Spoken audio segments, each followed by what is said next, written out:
اچھا، لکھتے ہیں کہ ایک لڑکی نے لکھا ہے مسئلہ کہ میں انجینئر ہوں، میرے والد کے مرنے کے بعد میں نے جاب چھوڑ دی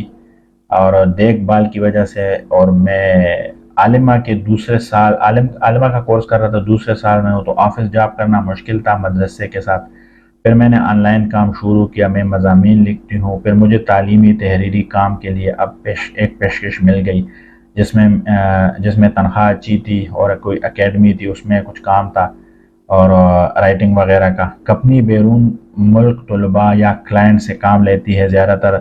طلباء اور کلائنٹس کے رپورٹوں پہ کام کرنا ہوتا ہے۔ ہم کسی تیسرے فریق کے طور پر مطلب تھرڈ پارٹی ہے، ہمیں عام طور پر پتہ نہیں چلتا اب ہم طالب علم یا استاد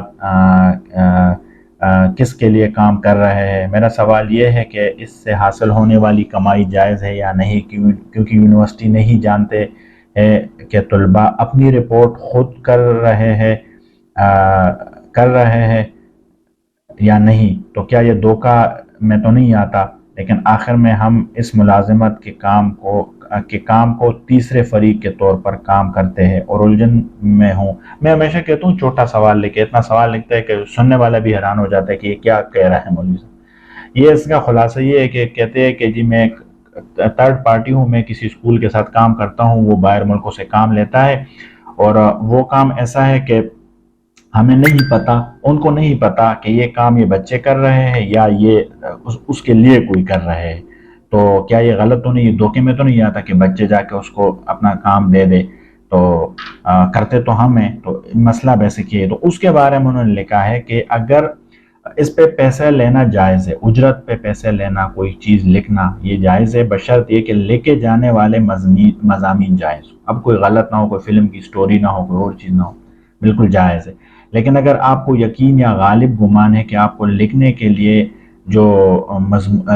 دیے جانے والے مضامین طلباء یا ایسے حضرات ہیں جن پر ان مضامین کو خود تحریر کرنا لازم ہے، طلباء کو کام ملے اور ساتھ وہ یہ کرتا ہے تو پھر وہ غلط ہے، وہ نہیں کر سکتا۔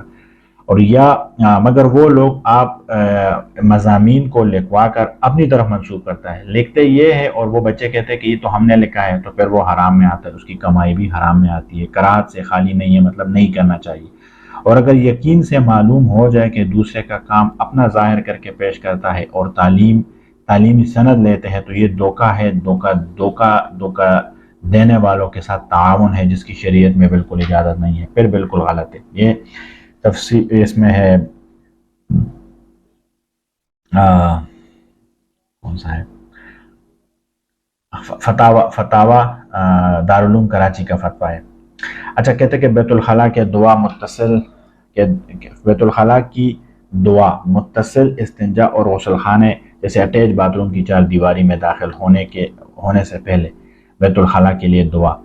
تو یہ پڑھنی چاہیے کہ نہیں؟ اگر وضو کی جگہ مکمل طور پر صاف ستھری ہو اور قضاء حاجت کی جگہ سے اتنے فاصلے پر ہو کہ بدبو نہ آ رہی ہو، تو ایسی صورت میں قضاء حاجت سے فارغ ہونے کے بعد وہاں پہنچ کر